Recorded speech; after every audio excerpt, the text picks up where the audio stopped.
Ce soir en Amérique, les parkings de Walmart, de Home Depot et les zones industrielles silencieuses se transforment en véritables villages fantômes. Pas des villages de vacances. Pas des communautés de nomades libres. Non. Des villages de retraités brisés.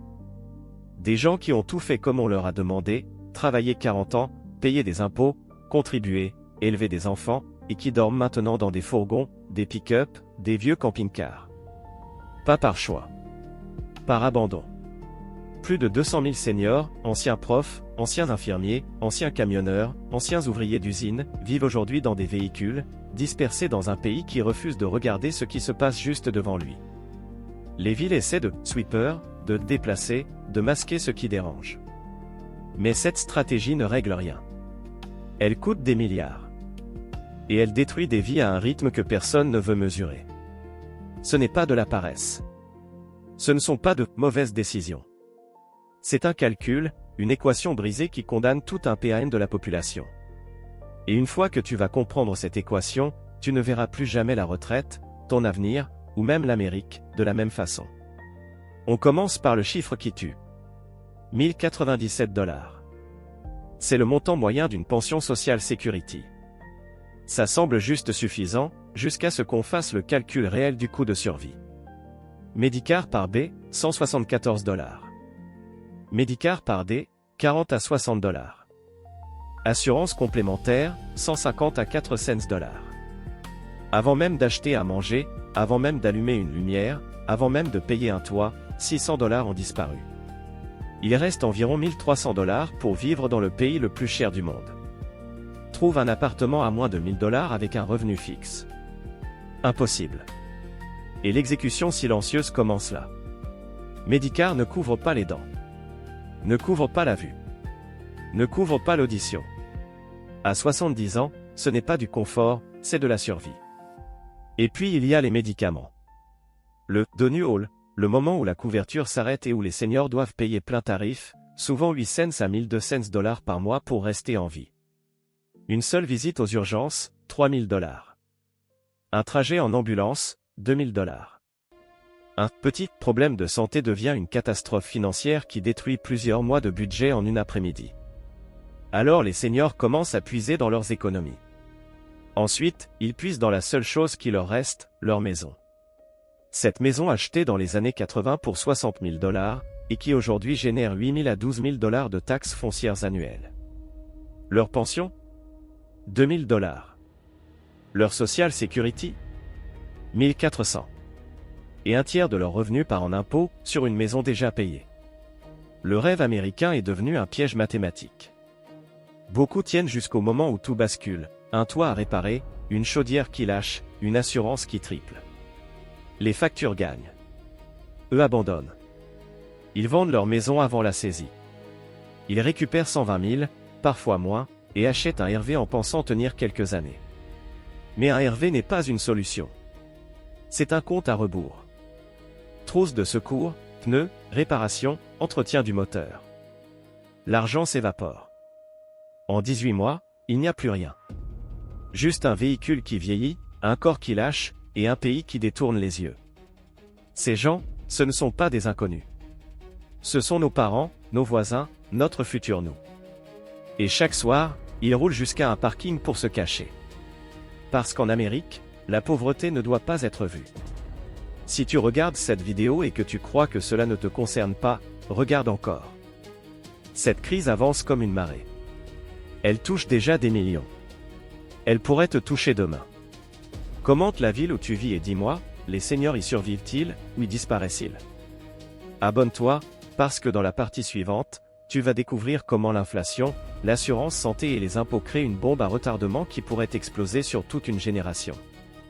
Imagine ouvrir les yeux un matin, à 72 ans, et comprendre que chaque mois qui passe te rend plus pauvre que le précédent. Pas parce que tu dépenses trop. Pas parce que tu fais des erreurs. Mais parce que le système est construit pour que tu perdes. C'est ce que vivent aujourd'hui des millions de seniors américains, et ce qui pousse une génération entière dans les RVS, les parkings et les zones industrielles oubliées. Ce n'est pas un accident. C'est un mécanisme. On l'appelle l'inflation sur revenu fixe. Le tueur silencieux.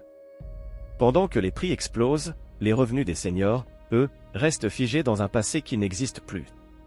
Leur ajustement au coût de la vie, censé les protéger, est toujours en retard, parfois d'1 an, parfois de 2. Résultat, ils reculent chaque mois, comme si quelqu'un tirait lentement le tapis sous leurs pieds. Entre 2020 et 2025, les prix alimentaires ont bondi de 38%. Les factures d'électricité et d'eau de 42%. L'assurance automobile a doublé. Les carburants sont 50% plus chers.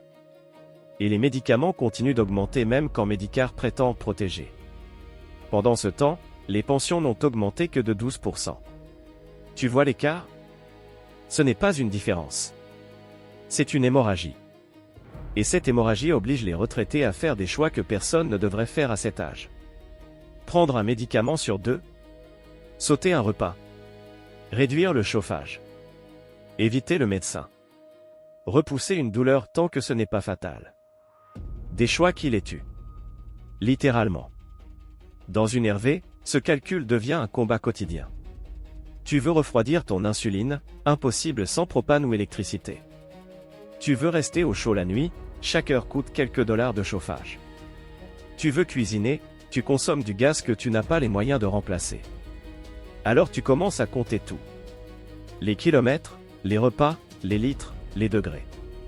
Et à chaque décision, tu te demandes: est-ce que ça me rapproche de la survie, ou de l'effondrement? C'est comme vivre avec un chronomètre au-dessus de la tête. Les journées de chaleur deviennent des pièges mortels. 100 degrés à l'extérieur, 120 dans le véhicule. Personne ne peut supporter ça. L'an dernier, plus de 300 seniors sont morts de chaleur dans leur RV. Et beaucoup n'ont été retrouvés que plusieurs jours plus tard. L'hiver, c'est pire. Le froid devient un assassin silencieux. L'hypothermie n'a pas besoin d'un blizzard. Juste d'une nuit à 0 degré, dans un véhicule sans propane. Les corps retrouvés gelés dans leur RV? C'est la conséquence directe de la politique américaine. Pas du climat. Pas du hasard. De la politique. Et pendant que les seniors tentent de survivre un jour de plus, un autre ennemi les frappe, la solitude. Tu n'as plus d'adresse. Tu n'as plus de voisins. Tu n'as plus de visite médicale régulière. Tu ne fais plus partie d'aucune communauté. Tu n'existes plus dans les systèmes qui sont censés te protéger. L'isolement devient une maladie. Une maladie qui ronge le mental, affaiblit le corps, accélère la dégradation. Les psychologues estiment qu'un senior totalement isolé peut développer des troubles cognitifs en moins de 6 mois. Dans une RV, ce délai peut tomber à 3. Les chutes deviennent mortelles. Les infections passent inaperçues. Les dépressions deviennent silencieuses, profondes, invisibles. Et quand une urgence survient, les chiffres sont cruels. Sans adresse fixe, la probabilité de mourir d'une complication médicale est multipliée par 3. Mais le système ne s'arrête pas là. Une autre machine s'abat sur eux, l'application de la loi. Les villes ont décidé que dormir dans son véhicule n'était pas une tragédie, mais un crime. 75 $ d'amende. Puis 150. Puis 5 cents. Puis le mandat. Puis le remorquage du RV. Et tu connais la suite. Un RV 1 pound, c'est 1500 cents à 3000 $ pour le récupérer. L'immense majorité des seniors ne peut pas payer. Ils perdent leur véhicule, donc leur maison. Donc leur vie. Le taux de mortalité des seniors qui perdent leur RV après 1 pound. 27% en 18 mois. Un chiffre plus proche d'un champ de guerre que d'un pays développé. On pourrait penser que ce sont des cas isolés. Mais non. C'est une mécanique, une industrie de l'abandon. Et pendant que les villes dépensent des fortunes pour punir, elles n'ont pas dépensé un seul dollar pour loger. Un seul.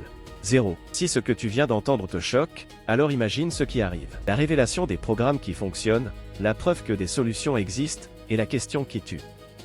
Pourquoi l'Amérique refuse-t-elle de les appliquer? Avant même d'entrer dans les solutions, il faut comprendre une chose. Ce drame n'a rien d'inévitable. Rien. Pas une seule mort dans un RV, pas un seul senior gelé dans un parking, pas une seule personne abandonnée au bord de la route n'aurait dû se produire. Parce qu'ailleurs en Amérique, des programmes existent déjà. Ils marchent. Ils sauvent des vies. Et ils coûtent moins cher que la répression qui détruit tout. Alors la vraie question, la seule qui compte, n'est plus: est-ce qu'on peut sauver ces seniors? Mais pourquoi ne le fait-on pas?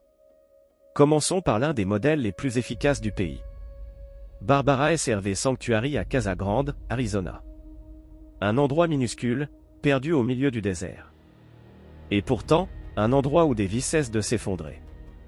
Dans ce sanctuaire, les seniors ne sont pas chassés. Ils ne reçoivent pas de contravention. Ils ne bougent pas tous les 72 heures comme des fugitifs. Ils ont un emplacement fixe, un branchement électrique, un accès à l'eau, des douches propres, un centre communautaire, et surtout, un humain, un vrai, un travailleur social qui sait leur nom, leur maladie, leurs besoins. Coût annuel par personne? 34 000 $. La moitié de ce qu'une grande ville dépense pour traquer, verbaliser, hospitaliser et impoundre un senior en RV, sans jamais améliorer sa situation. 2 fois moins cher, 10 fois plus humain, 100 fois plus efficace. Et ce n'est pas le seul modèle. Regarde ce que fait Eugene, Oregon. La ville a transformé des terrains privés loués en zones de stationnement sécurisées spécialement pour les seniors. Pas de chasse, pas de harcèlement, pas d'expulsion nocturne. Chaque résident paie 30% de son revenu, rien de plus. Le reste est subventionné par la ville et des fondations locales. Et cette simple différence, un branchement électrique, un raccord d'eau et un accès aux égouts changent tout. Les résultats? Urgence médicale, 73%. Hospitalisation, 61%. Décès, quasiment zéro. Dans un pays où l'on laisse mourir des centaines de seniors dans leurs véhicules chaque année, Eugene a prouvé que le coût de la survie n'est pas financier. C'est politique. Et c'est là que l'histoire devient plus sombre. Parce que si ces solutions existent, si elles fonctionnent, si elles coûtent moins cher, alors pourquoi les villes ne les adoptent-elles pas? 3 raisons. 3 vérités que beaucoup préfèrent ignorer. La visibilité dérange. Un RV garé devant un magasin? On le voit. Un senior qui survit dans un véhicule? On le voit. Et dans une culture obsédée par l'image, voire la pauvreté, c'est mauvais pour le business, mauvais pour l'immobilier, mauvais pour les investissements. Alors les villes ne cherchent pas à aider, elles cherchent à déplacer. La répression rapporte. Les contraventions, les frais de remorquage, les impounds, les intérêts, les frais administratifs. Tout cela génère un flux financier constant vers les services municipaux et les entreprises privées sous contrat. Un senior en RV, c'est un portefeuille ambulant. Les chiffres sont clairs. Los Angeles a dépensé 43 millions l'année dernière pour traquer les RV. Pas $1 pour les loger, mais des millions pour les verbaliser, les remorquer, les stocker, les facturer. Les seniors n'ont pas de pouvoir politique. Ils ne manifestent pas. Ils ne bloquent pas les rues. Ils n'ont pas les moyens d'engager des avocats. Ils ne font pas peur aux élus. Alors ils disparaissent silencieusement. Et le système avance comme si de rien n'était. Voici la vérité la plus brutale. Le problème est solvable. La souffrance est volontaire. Parce que pour la première fois dans l'histoire moderne américaine, une génération entière marche vers la retraite. Et trouve le vide. D'ici 2035, 78 millions de baby-boomers auront plus de 70 ans. Et mathématiquement, si rien ne change, plusieurs millions vivront ou mourront dans des véhicules. Le pays peut encore éviter ça. Mais le temps file. Les solutions sont simples. Autoriser des zones légales de stationnement. Installer au plus électricité plus évacuation. Supprimer les limites 72 heures. Fournir une adresse administrative aux seniors. Financer des parcs RV publics comme on finance des routes. Et cesser d'utiliser la police comme outil de gestion de la pauvreté. Ce ne sont pas des miracles. Ce ne sont pas des utopies. Ce sont des décisions. Rien de plus.